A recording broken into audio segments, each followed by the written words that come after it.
السلام علیکم ورحمۃ اللہ وبرکاتہ نحمده ونصلی علی رسولہ الکریم اما بعد فاعوذ باللہ السمیع العلیم من الشیطان الرجیم بسم اللہ الرحمن الرحیم وہذا کتاب انزلناہ مبارک فاتبعوہ۔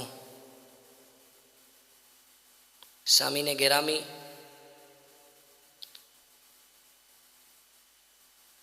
سب سے پہلے تو مبارکباد کا مستحق ہے وہ بچہ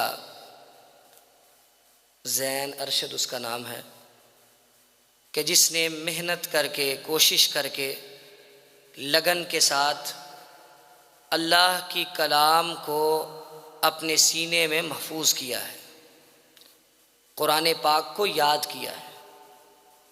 یقیناً یہ ایک بہت بڑا رتبہ اور مقام ہے کہ انسان اللہ رب العزت کی کتاب اور کلام کو اپنے سینے میں محفوظ کر لے،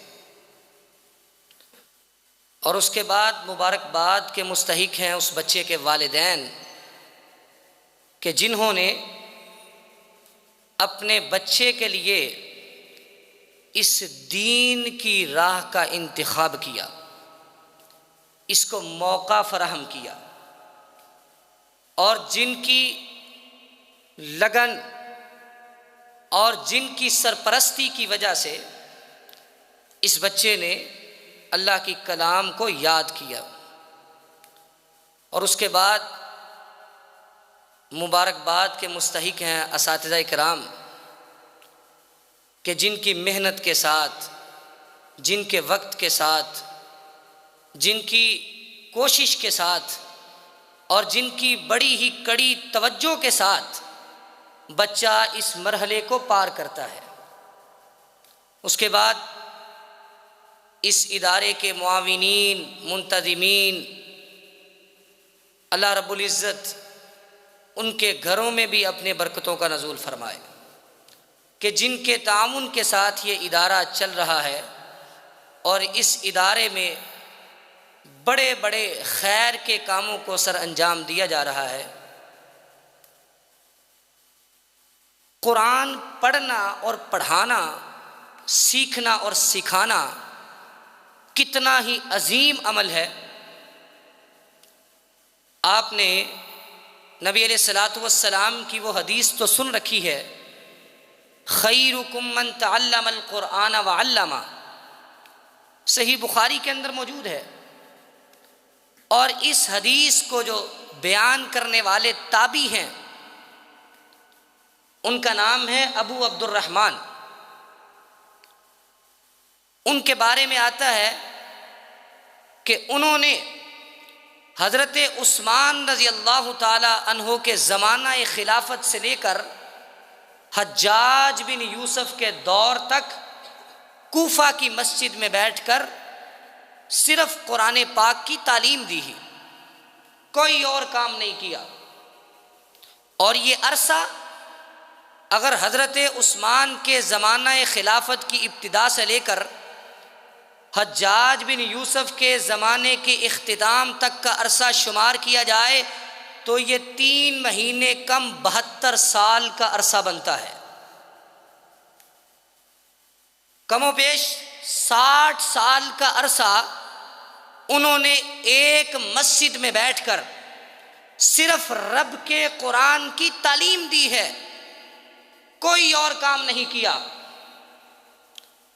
پوچھنے والے نے پوچھا کہ آپ نے ساری زندگی مصلی پر بیٹھ کے پڑھایا ہے تو صرف رب کا کلام پڑھایا ہے، کوئی اور کام نہیں کیا، اس کی وجہ، اس کا سبب؟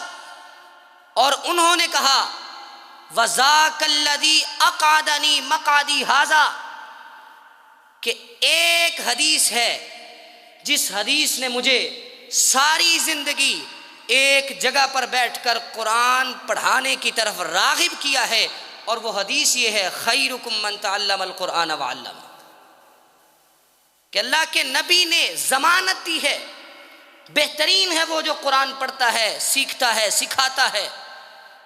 بہترین لوگوں میں شامل ہونے کے لیے قرآن سیکھنا، قرآن پڑھنا یہ بہت ضروری ہے۔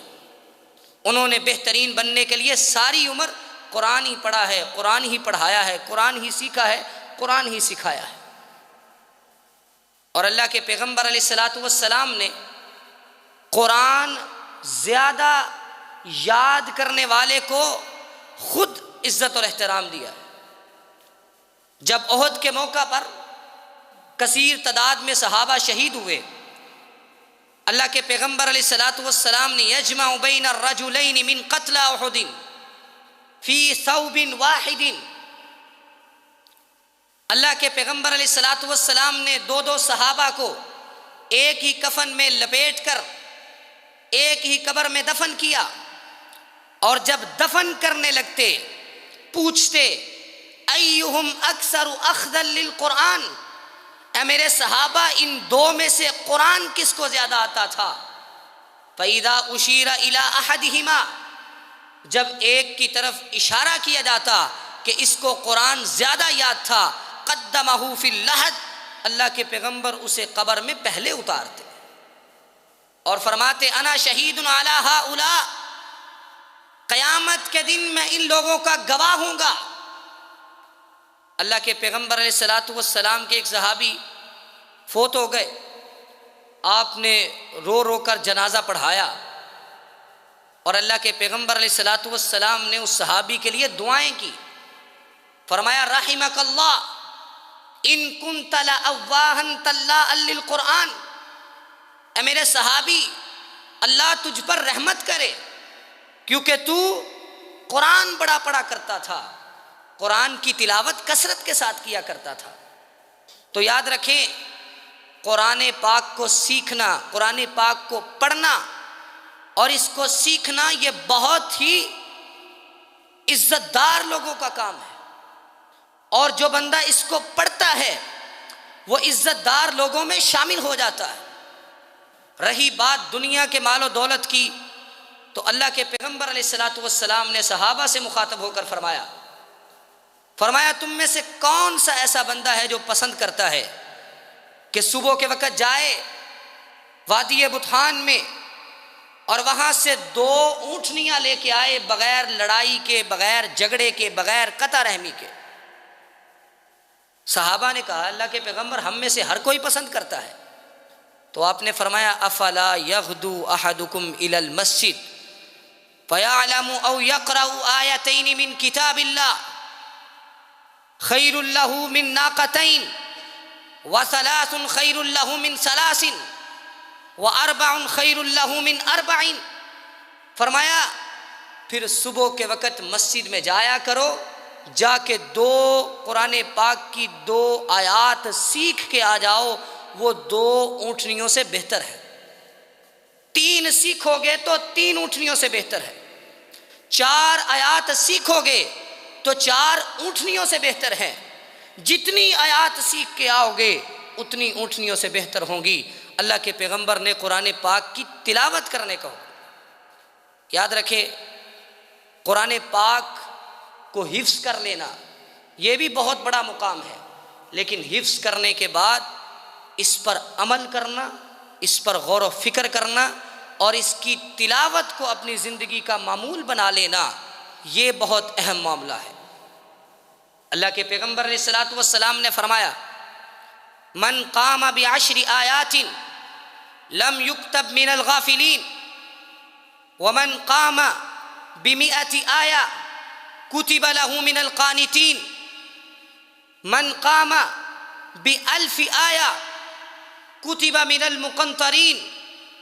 پیغمبر علیہ الصلاۃ والسلام نے فرمایا جس بندے نے ایک دن میں قرآن پاک کی 10 آیات تلاوت فرما لی، کر لی، 10 آیات پڑھ لے گا تو اس بندے کو غافل نہیں کہا جائے گا، اسے رب یاد ہے، اسے اللہ یاد ہے، کم از کم 10 آیات کی تلاوت۔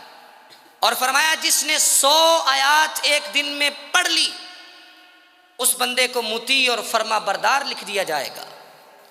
اور جس بندے نے ایک دن میں 1000 آیات تلاوت کر لی تو اس بندے کو اجر و ثواب کے خزانے اکٹھے کرنے والوں میں لکھ دیا جائے۔ تو قرآن پاک کی تلاوت ہمیں اپنی زندگی کا معمول بنا لینا چاہیے۔ اقرأ القرآن فإنہ یأتی یوم القیامت شفیعا لأصحابی، اللہ کے پیغمبر علیہ الصلوۃ والسلام نے فرمایا قرآن پڑھا کرو، قیامت کے دن تمہارا سفارشی بن کے آئے گا۔ اور فرمایا سورۃ البقرہ پڑھا کرو، فإن أخذها برکہ وترکها حسرہ، سورۃ البقرہ پڑھنے سے گھر میں برکت آتی ہے اور سورۃ البقرہ کو نہ پڑھنے سے حسرت اور ندامی ہوتی ہے۔ ولا تستطيعها البطلہ، اور جو سورۃ البقرہ پڑھتا ہے اس کے گھر میں جادو بھی نہیں آتا۔ قرآن پڑھنے سے گھر سے جن شیاطین بھاگ جاتے ہیں۔ رب کا کلام ہے، اللہ نے ہمارے لیے معجزہ بنا کر بھیجا ہے۔ زینوا باصواتکم، اللہ کے پیغمبر علیہ الصلوۃ والسلام نے فرمایا قرآن کو اپنی آواز کے ساتھ خوبصورت بنا کے پڑھا کرو۔ حسنوا القرآن باصواتکم، اور فرمایا اللہ رب العزت نے کہ قرآن کو خوب ٹھہر ٹھہر کر پڑھو، یہ قرآن کا حق ہے۔ قرآن کی تلاوت، قرآن کو پڑھنا، ہم ساری زندگی صبح سے لے کر شام تک ہم نے سارے اپنے شیڈول طے کر رکھے ہیں۔ صبح اتنے بجے اٹھنا ہے، پھر ناشتہ کرنا ہے، پھر اخبار پڑھنی ہے، پھر ڈیوٹی پر جانا ہے، پھر واپس آنا ہے، پھر فلاں کام فلاں کام۔ کیا ہم نے اپنے شیڈول میں قرآن کی تلاوت کا بھی حصہ رکھا ہے کہ نہیں رکھا؟ کیونکہ یہ بہت اہم ہے۔ اگر ہم نے قرآن نہ کھولا، سارا دن گزر گیا، قرآن نہ پڑھا، تو ہم غافل ہیں، رب سے غافل ہیں، رب کی کتاب سے غافل ہیں، قرآن سے غافل ہیں۔ تو انسان کو اپنی زندگی کے معمولات میں قرآن کی تلاوت کو بھی شامل رکھنا چاہیے۔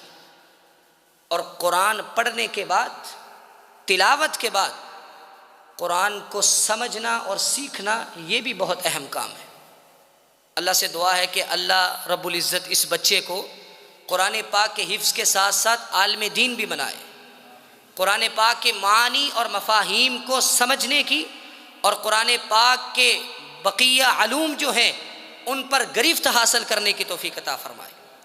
قرآن سمجھنا بڑا ضروری ہے۔ افلا یتدبرون القرآن ام علی قلوب اقفالها، اللہ رب العزت فرماتے ہیں یہ قرآن پہ غور و فکر کیوں نہیں کرتے، ان کے دلوں پہ تالے پڑ گئے ہیں۔ افلا یتفکرون، تم تدبر کیوں نہیں کرتے، تعقلون، سمجھتے کیوں نہیں، قرآن پہ غور کیوں نہیں کرتے۔ صحابہ کرام کا معمول کیا تھا؟ سیدنا عبداللہ بن مسعود رضی اللہ تعالیٰ عنہ فرماتے ہیں اذا تعلم 10 آیات، عبداللہ بن مسعود فرماتے ہیں رضی اللہ تعالیٰ عنہ، ہم میں سے جب کوئی 10 آیات سیکھ لیتا، لم یجاوزہن حتی یعرف معانیہن والعمل بہن، 10 آیات سیکھنے کے بعد جب تک ان کو سمجھ نہ لیتا، ان پہ عمل نہ کر لیتا، اگلی 10 آیات یاد نہیں کیا کرتا تھا۔ کیونکہ قرآن کو سمجھنا بھی بڑا ضروری ہے، قرآن پہ تدبر بھی بڑا ضروری ہے۔ قرآن پڑھو گے تو دماغ کھلیں گے، عقائد درست ہوں گے، قرآن سمجھو گے تو روحانیت آئے گی، قرآن کو سمجھ کے پڑھو گے دلوں کی اصلاح ہوگی، اعمال کی اصلاح ہوگی، زندگیوں کی اصلاح ہوگی۔ قرآن سمجھ کے پڑھو گے تو حقیقتیں سامنے آئیں گی، قرآن سمجھ کے پڑھو گے تو پھر رقت طاری ہوگی، دل میں نرمی پیدا ہوگی۔ قرآن محض پڑھنے سے بھی ثواب ہے، اور اگر سمجھ کے پڑھیں گے تو تدبر اور غور و فکر کا بھی اجر و ثواب ہے۔ اس کے بعد بات کو ختم کرتا ہوں، آخری بات، قرآن پڑھنا، پھر سمجھنا، اور پھر آخری بات اس قرآن پہ عمل کرنا، یہ اس سے بھی اہم بات ہے۔ یاد کیا، پڑھا، سمجھا اور پھر اس پہ عمل کرنا، کیونکہ قرآن محض پڑھنے کے لیے نہیں آیا، قرآن ہمیں سنوارنے کے لیے آیا ہے، ہمیں سکھانے کے لیے آیا ہے، ہمیں بتانے کے لیے آیا ہے ہمارا زندگی گزارنے کا طریقہ کیا ہونا چاہیے، ہمارا زندگی گزارنے کا قانون اور دستور کیا ہونا چاہیے، ہمیں شعور دلانے کے لیے، ہمیں عمل کی طرف راغب کرنے کے لیے، ہمیں بد عملی سے دور کرنے کے لیے قرآن آیا ہے۔ اگر ہم قرآن محض پڑھیں، عمل چھوڑ دیں، پھر بھی ہم خسارے پہ ہیں۔ قرآن کا حق وہ ادا کرتا ہے جو قرآن پڑھتا بھی ہے، سمجھتا بھی ہے اور پھر اس پہ عمل بھی کرتا ہے۔ جو پڑھا، اللہ کے پیغمبر علیہ الصلوۃ والسلام نے عملی طور پہ قرآن سکھایا بھی اور قرآن پر عمل کر کے دکھایا بھی۔ صحابہ کرام رضوان اللہ علیہم اجمعین کی زندگیاں پڑھ کے دیکھ لیں، قرآن پڑھا، قرآن سمجھا اور عمل کیا، عمل کرنے کے بعد پھر اگلی 10 آیات یاد کی۔